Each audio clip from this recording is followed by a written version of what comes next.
आणि लोकशाहीर शाहिरी हा एक वाङ्मयाचा प्रकार आहे. जसे कथा असते, कादंबरी असते, काव्य असतं, लेख असतो, निबंध असतो, असा शाहिरी एक प्रकार आहे.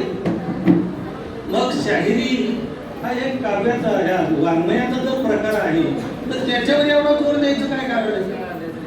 साहित्य सम्राट म्हटलं की त्यामध्ये सगळं आलंच की. साहित्य सम्राट म्हणल्यानंतर किंवा साहित्य रत्न म्हणल्यानंतर पुन्हा लोकशाहीर म्हणायचं काय कारण?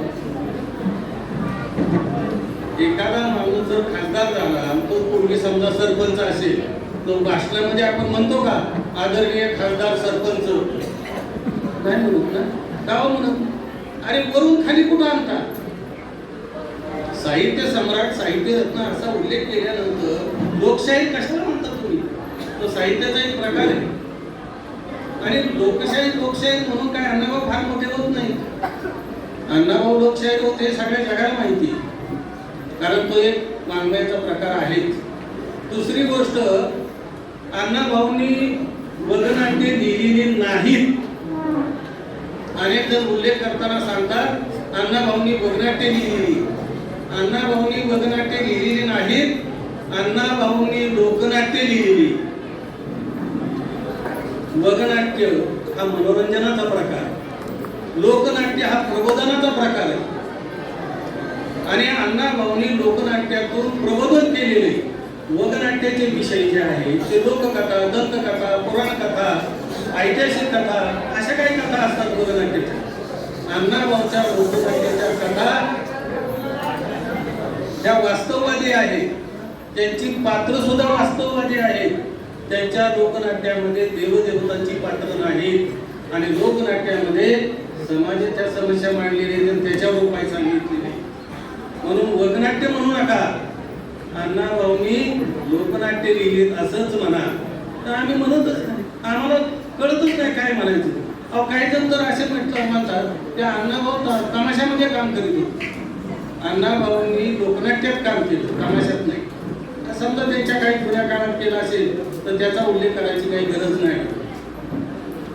म्हणून अण्णाभाऊंच्या बाबतीमध्ये काही वेळेस असा उल्लेख केला जातो की विनोदी सोंगाड्याचं काम केलं. अण्णाभाऊंनी विनोदी काम केलं पण सोंगाड्याचं काम केलं नाही. अण्णाभाऊंच्या लोकनाट्यामध्ये जो सोंगाडे आहे तो तमाशातल्या सोंगाड्याचं प्रतिनिधित्व करीत नाही, तो शोषित वंचित वर्गाचं प्रतिनिधित्व करतो. त्यांचा जो धोंडी आहे तो समाजाला जागृत करण्यासाठी काम करतो. विनोदानं तो समाजामध्ये ज्या काही चुका आहेत त्याच्यावर बोट ठेवतो. तमाशातला सोंगाड्या फक्त विनोदच करीत असतो, म्हणजे तो पातळी सोडून सुद्धा विरोध करतो. अण्णाभाऊच्या सोंगाड्या नाहीच तो प्रतिनिधी शोषित वंचिताचा. दुसरी गोष्ट अशी की अण्णाभाऊंनी काय लेखक वगैरे म्हणतात अण्णाभाऊंनी 10 लोकनाट्ये लिहिली, 10 लोकनाट्ये लिहिली असा काय उल्लेख करतात. अण्णाभाऊंनी 10 नाही, अण्णाभाऊंनी 16 लोकनाट्ये लिहिली, त्यातली 14 उपलब्ध आहेत. आणि विशेष सांगायचं म्हणजे अण्णाभाऊंनी 16 लोकनाट्ये लिहिल्यानंतर त्या लोकनाट्यामध्ये कधीही बाईला नाचवलेलं नाही. हा महत्वाचा विषय. तर अनेक बोलण्यासारखं आहे, सांगण्यासारखंही आहे, परंतु शेवटचं एक उदाहरण सांगतो आणि मग मी थांबतो. तुमच्याकडे सुद्धा ती पद्धत असेल, आमच्याकडे आहे की मग एखाद्या मुलाचं लग्न झालं किंवा घरामध्ये चांगली काही गोष्ट झाली तर जागरण वगैरे घालण्याचा एक कार्यक्रम केला. आणि ते जागरण घालण्यापूर्वी काय करतात तर गावाच्या बाहेर जातात, म्हणजे ते वाजवत गाजवत जातात, त्याला 5 पावली म्हणतात. आणि गावाच्या बाहेर गेल्यानंतर तिथं असे 5 खडे घेतात आणि ते ओळीने मांडतात.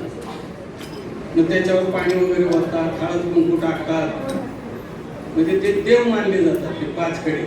आणि मग एक मोठा दगड घेतला जातो आणि त्या 5 खड्याच्या पुढे ठेवला जातो आणि मग त्याच्यावरती नारळ फोडला जातो. मग त्या नारळाचे तुकडे केले जातात, ते तुकडे त्या 5 खड्यांच्या पुढे ठेवले जातात. हा जो दगड असतो तो दगड उचलून बाजूला फेकला जातो. आता काम केलं त्या दगडानं, पण खोबरं मिळालं त्या 5 खड्यांना. म्हणजे जे ऐटखाऊ आहेत, काम करीत नाही, त्यांना फायदा मिळाला, आणि जो काम करतो त्याला काहीच मिळत नाही. हीच अवस्था आपली आहे.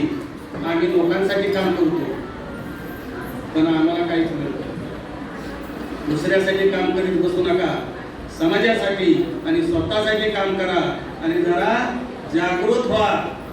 कुठं कुठं आमच्याबद्दल असं जर काय आलं, कमीपणाचं काय उल्लेख कुठं आला तर तिथं तुम्ही विरोध केलाच पाहिजे. शांत बसून चालणार नाही. तुम्ही शांत बसून माझं भाषण ऐकलं